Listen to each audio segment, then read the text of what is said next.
دیکھیں گے اب ڈھکے چھپے الفاظ میں رانا ثناء اللہ نے کہا ہے کہ ہم بھولیں گے نہیں ان کو. مطلب وہ اس بیانیے کی ابتدا تو کر رہے ہیں اور وہ جو ذکر ہو رہا تھا شادارہ کے جلسے کا جسے اب یہ کہہ رہے ہیں کارنر میٹنگ ہے, مجھے تو یہ سمجھ نہیں آئی کہ یہ پالیسی میکرز ہیں کون اس وقت نون لیگ کے. بھیا مریم صاحبہ نے جلسہ ہی کرنا تھا تو جا کے قصور کرتی. ملک احمد خان سے بہتر تو جلسے کی مشکل ترین دور میں بھی کسی نے نہیں کرائے. وہاں اچھا خاصا رش لگ جانا تھا. یا وہ جو کھوکھر صاحب ہیں جن کو اس وقت سب سے زیادہ اہمیت ہے, ان سے کہا جاتا ہے کہ بھی آپ اپنے حلقے میں کرائیں, جیسے مرضی بندے لے کے آئیں. تو مجھے پہلے تو سمجھ ہی نہیں آئی کہ یہ پتہ نہیں پی ٹی آئی والوں نے شاید مشورہ دے دیا تھا مریم نواز کی ٹیم کو کہ وہاں جلسہ کر لیں. رانا ثناء اللہ کی باتوں سے مجھے تو ایک دفعہ پھر پتہ نہیں کیوں یہ شکوک پیدا ہو گئے کہ قائد آئیں گے بھی یا نہیں آئیں گے. جس طرح کی باتیں رانا صاحب جو چینج کر رہے ہیں, باقی چوتھی بار وزیر اعظم بن جائیں گے, پانچویں بار چھٹی بار, وہ ان کا رائٹ ہے, ان کو کہنا چاہیے. اور یہ قوم اگر جو 16 مہینے میں اس کے ساتھ ہوئی ہے, اور وہ جو ہم پچھلی حکومت کی بات کرتے ہیں کہ ان کی کارکردگی اچھی نہیں تھی, اب اگر یہ 16 ماہ کی کارکردگی ہم دیکھیں تو وہ تو لگتا تھا کہ کمال ہی کام کر رہے تھے. ان سے بہتر تو مجھے لگتا ہے کام ہی کوئی نہیں کر رہا تھا. جو اس کے بعد ہمارے ساتھ ہو گئی, ہم تو اس دور میں رو رہے تھے مہنگائی بڑی ہو گئی ہے, بجلی کے بل بڑے آتے ہیں, پیٹرول بڑا مہنگا ہو گیا, تو وہ تو کچھ بھی نہیں تھا. اب تو حالات, جن حالات سے ہم گزر رہے ہیں, ان حالات کو اگر آپ اس سے موازنہ کر لیں اس دور سے, تو وہ تو انتہائی بہتر دور نظر آتا ہے آپ کو. دیکھیں, ایک ہوتی ہے ایک لیڈر کے ساتھ محبت ہوتی ہے اس کے ووٹر کی, سپورٹر کی, ایک نفرت آتی ہے دوسرے لیڈر سے اور اس پارٹی سے. یہ بیسیکلی یہ اس وقت تک یہ دونوں پارٹیاں, پیپلز پارٹی اور پی ایم ایل این, یہ لوگوں کی نفرت کا زیادہ شکار ہے.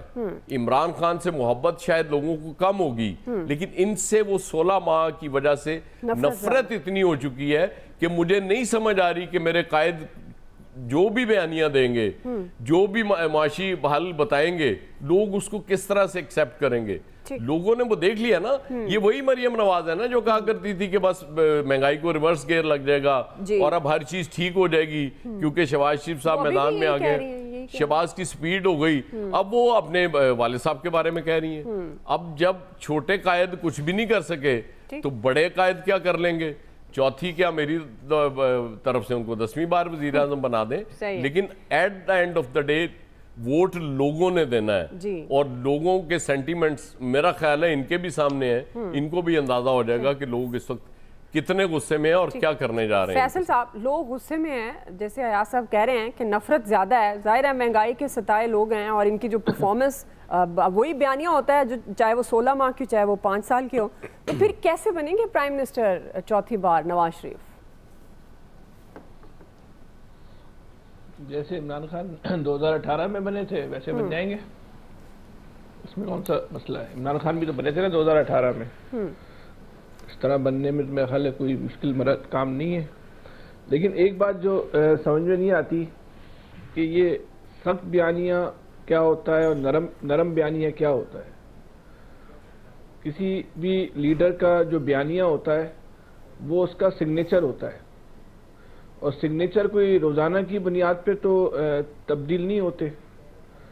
اب یہ روزانہ کی بنیاد پہ ہمارے ملک میں کیوں بیانیوں کی بات ہوتی ہے؟ اس ملک میں کس کا بیانیہ ہے آپ بتائیں. نواز شریف صاحب کے بیانیے کا روز تذکرہ ہوتا ہے. عمران خان صاحب کا کیا بیانیہ ہے؟ زرداری صاحب کا کیا بیانیہ ہے؟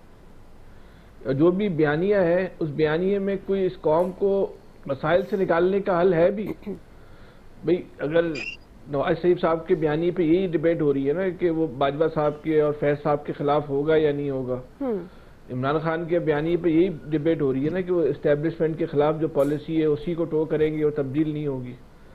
اس پورے بیانیے میں, کسی بھی بیانیے میں کوئی کسی کے پاس کوئی مسائل کا حل ہے, کوئی بات کر رہا ہے کہ بھائی اس ملک کی غربت کو نکالنے کا یہ پلان ہے اور اس کتاب کے اندر لکھا ہوا ہے ہمارے پاس, ہم آ کے اس کتاب پہ جو ہے نا عمل کریں گے. تو یہی تو کہہ رہے ہیں کہ نواز شریف صاحب جب آئیں گے وہ معاشی طور پر ہی بات کریں گے اپنے بیانیے میں. وہ اپنی کتاب لکھ کے لائیں گے یار فیصل. نہیں, کسی کے پاس نہیں ہے. اس ملک کا المیہ یہ ہے کہ کسی بھی سیاستدان کے پاس, کسی بھی سیاسی جماعت کے پاس اس ملک کو مسائل سے نکالنے کا کوئی بھی پلان ٹھیک اس کے پاس موجود نہیں ہے. یہ بہت ہی قیت الرجال کی کیفیت ہے. اس میں یہ ڈیبیٹ کی بات نہیں ہے کہ نواز شریف صاحب کامیاب ہو رہے ہیں یا ناکام ہو رہے ہیں، یا عمران خان صاحب کامیاب ہو رہے ہیں یا ناکام ہو رہے ہیں. ناکام یہ قوم ہو رہی ہے، ناکام یہ ملک ہو رہا ہے، ناکام یہ ریاست ہو رہی ہے.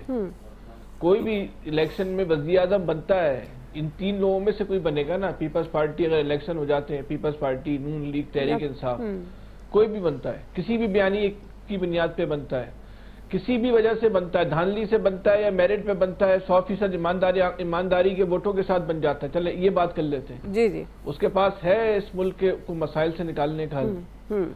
اس میں کوئی اس پہ ڈیبیٹ کرنے کی ضرورت ہے. نواز شریف صاحب کے شہباز شریف صاحب کے جو 14 ماہ تھے، وہ عمران خان صاحب کی جو 3.5 سال 4 سال کی حکومت تھی اس سے بہت زیادہ بدترین سال تھے. اس میں کوئی ڈیبیٹ نہیں.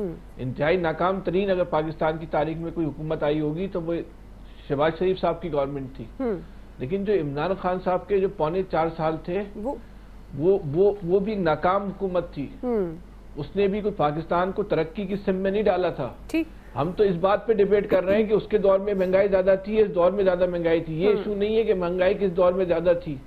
کیا اس دور میں ہم نے اپنی کسی سمت کا تعین کر لیا تھا؟ کیا اس دور میں جو عمران خان صاحب اس قوم کے ساتھ وعدے کر کے آئے تھے، اس میں کسی ایک وعدے پر، زیادہ کی ہم بات نہیں کرتے، کوئی ایک ایسا وعدہ یا ان کے منشور کا کوئی ایک ایسا نقطہ موجود ہے جس پہ انہوں نے اس پہ عمل کر لیا ہو؟ ٹھیک ہے. دیکھیے اگر تقابلی ہم جائزہ لیں گے تو اس میں تو کوئی اب دو رائے نہیں ہے کہ شہباز شریف صاحب کی گورنمنٹ تو بہت زیادہ ناکام گورنمنٹ ثابت ہوئی. میں ایک عام آدمی کی تو سمجھ لیں جیب میں کچھ بھی نہیں بچا. لیکن اب ان تینوں میں سے جو حکومت میں آ رہا ہے وہ کیا کرے گا؟ ٹھیک ہے. یہ بات بھی جی بالکل آپ کی بات یہ درست ہے، اور یہی بہت بڑا لیک ہے ہمارے سسٹم میں، جو سیاسی سسٹم ہے. منشور جب دیتے ہیں بڑی بڑی باتیں ہوتی ہیں، جب انتخابی نعرے بھی لگائے جاتے ہیں، لیکن جی مجھے بریک کی طرف جی فیصل صاحب کوئکلی. کسی پاکستان کی جو سیاسی جماعتیں جو منشور پیش کرتی ہیں نا، ان کے جو لیڈر ہوتے ہیں نا، مرکزی قائدین، یہ لوگ بھی اپنا منشور نہیں پڑھتے ہیں. ان سے بھی آپ ان کا منشور پوچھیں گے نا کہ آپ کے منشور میں زراعت کے حوالے سے کیا منشور، ان کو بھی نہیں پتا ہوتا. صحیح بالکل. اتنی خانہ پوری ہوتی ہے. جی ایسے ہی ہے، بالکل ایسے ہی ہے. مقصد تو صرف ووٹ لینا ہے اور لوگوں کو دلاسے دینے ہیں جھوٹے، اور پھر اس کے بعد مفادات کی جنگ ہے نا، بیسیکلی کرسی کی جنگ ہے. بہرحال بریک لے رہے ہیں ناظرین، بریک سے واپس آئیں گے. یہی سوال ہوگا ہمارا، اس پر میں ڈاکٹر جمیل احمد خان صاحب اور بیرسٹر احمد پنسوٹا صاحب کی ہم رائے لیں گے. آپ ہمارے ساتھ. لوگوں کو دلاسے دینے جھوٹے، اور پھر اس کے بعد مفادات کی جنگ ہے نا، بیسیکلی کرسی کی جنگ ہے. بہرحال بریک لے رہے ہیں ناظرین، بریک سے واپس آئیں گے. یہی سوال ہوگا ہمارا، اس پر میں ڈاکٹر جمیل احمد خان صاحب اور بیرسٹر احمد پنسوٹا صاحب کی ہم رائے لیں گے. آپ ہمارے ساتھ رہیے.